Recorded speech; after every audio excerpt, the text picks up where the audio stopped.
তাড়াতাড়ি বেচা কিনা কি এই করছো তোরা? আমি তো বাড়িতে খ্যাত বেচে তোকে টাকা দেবো দোকানে, হ্যাঁ?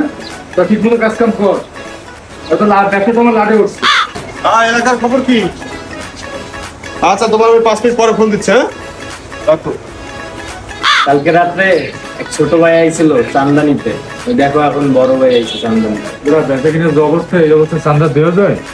ব্যবসা করতে দেবে না, বুঝতে পারছিস? দোকানপাট ছেড়ে চলে যেতে হবে। ওই মিয়া, এলাকায় কি ব্যবসা করার ইচ্ছা আছে আপনার? পরিবারে কালকে পাঠাই দিলাম, আপনি কি টাকা পয়সা কিছু ঠিক মতো দিচ্ছেন না?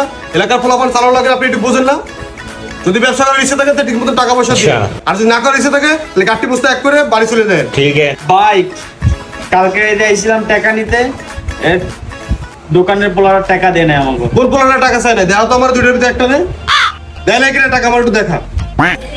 ভাই ওই কইছে ওই বেটা, তুই পোলাপান পাড়া দিস, টাকা পয়সা দিস টাকা একদম মুক্তিতে মারি, একদম মুখেতে বের হয়ে যাবে একেবারে। ভাই আমি তো বলি নাই ভাই, আমি তো ক্যাশিয়ার ভাই, মূল মালিক যে তার দ্বারে বলবেন ভাই, আমি তো শুধু ক্যাশিয়ারের দায়িত্ব।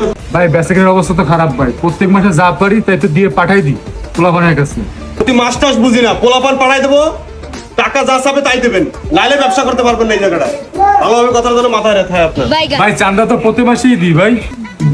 ভাই চান্দা মানে উনি তো আমাকে অর্ডার দিয়াম, চান্দা কইতেছে কি লাগে? এই মেয়ে, চান্দা কোন কেন আপনি? এটা কি চান্দা দিতে আসেন আমাকে?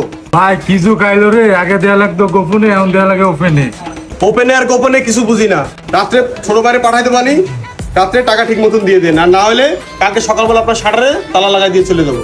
এটা যেন আপনার ভালোভাবে মাথায় থাকে। এই চল। মিষ্টি খাইতে আবার কয়টা দেয়া লাগে দেখ তুই।